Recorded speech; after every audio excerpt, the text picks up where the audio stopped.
ત્યારે પહેલા મરવાની તે રાખવી જોઈએ. હા, મને ખબર હતી કે બધા લોકો આને પોઝિટિવ નહીં લે. મને ખબર હતી બધા પોઝિટિવ નહીં લે, કોઈ આને ખરાબ પણ કરશે, કારણ કે બધાના મગજ સરખા નથી હોતા. તો ધાક ધમકી આપશે, કદાચ કોઈ ઠોકી દે આપણને. મિત્રો, ગીગાભાઈ ભમરે તળાજા સમૂહ લગ્નની અંદર જે પ્રમાણે ચારણ સમાજને ટાર્ગેટ કરીને વિવાદાસ્પદ નિવેદન આપ્યું હતું, તેનાથી આખા ચારણ સમાજની અંદર રોષ હતો.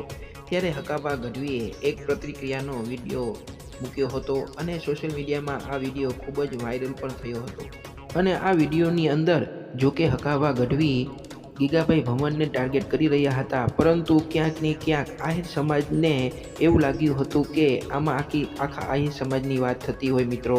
તો તેના જવાબમાં આજે હકાભા ગઢવીએ એક વિડીયો જાહેર કર્યો છે, જેની અંદર તેઓના મનમાં શું વાત હતી અને તેઓ કોની વિશે વાત કરી રહ્યા હતા તે આખી બાબત તેમને જણાવી હતી અને તેમના મનની વાત કરી હતી મિત્રો. તો આપણે આ વિડીયો આખો જોશું મિત્રો, પણ એની પહેલાં તમે ચેનલને સબસ્ક્રાઈબ કરી દેજો, વિડીયોને લાઇક કરી દેજો અને તમે હકાભા ગઢવીના આ જવાબ વિશે શું વિચારો છો તે કોમેન્ટ સેક્શનમાં જરૂર જણાવજો મિત્રો. કોઈ મને કદાચ ધમકી મને આવેલી છે ભાઈ, એટલા પણ આવ્યા છે ધમકીના, પણ હું ધ્યાન આપવા માણસ છું.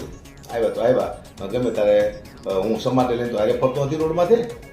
ફોન આવશે, એવી ધમકી આવશે, કદાચ કોઈ મારવાની કોશિશ કરશે, કારણ કે સત્ય બોલો છો ને ત્યારે તમારે યાદ રાખવું જાય. તમે સત્ય બોલતા હોય ત્યારે તમારે મળવાની તૈયાર રાખવાની, કારણ કે એટલા બધા માણસો બેઠા હતા, એમાંથી કોઈએ એક પણ અવાજ કેમ ન ઉપાડી? આખું સમાજ હતો, લગભગ 4-5 હજાર માણસ કદાચ જશે ત્યાં. મેં જોયું બહુ મોટું ગ્રાઉન્ડ છે, એમાં લોકો હસતા પણ મેં જોયા છે બધાને.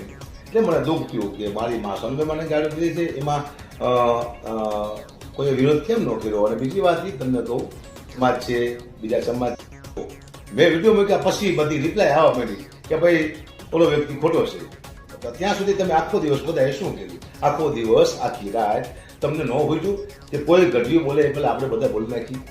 એટલે મને એમ થયું વિડીયો બનાવીને કહું, અને હું ચારણ છું, તમે 2 લાખ રૂપિયા લઈશી, 2 લાખ રૂપિયા અમે લઈશી. પણ જ્યારે આહિર સમાજના પ્રોગ્રામ હોય ત્યારે 25,000 એક જ જગ્યાએ મને ખાલી 50,000 રૂપિયા આપ્યા હતા વિજય મામાએ. બાકી 25,000 રૂપિયા 30,000 રૂપિયા મને જે આપે લઈ લો. શું કરવા? સંબંધ એવા છે, તમને લૂંટી લેશે તો દુઃખ તો થાય જ તે. મને તમે કહો, મને કોને 5 લાખ રૂપિયા આપ્યો, કોને મને 2 લાખ, કોને 1.5 લાખ, કોને મને 60,000 રૂપિયા આપ્યા છે? મને તમે કહો યાર. મેં તમારા સમાજના પ્રોગ્રામ કર્યા છે, કોઈ દી પૈસો માંગ્યો તો મને કહો કે આટલા લઈશ, નહીં આવું તો મને તમે કહો ક્યાં મેં માંગ્યા છે.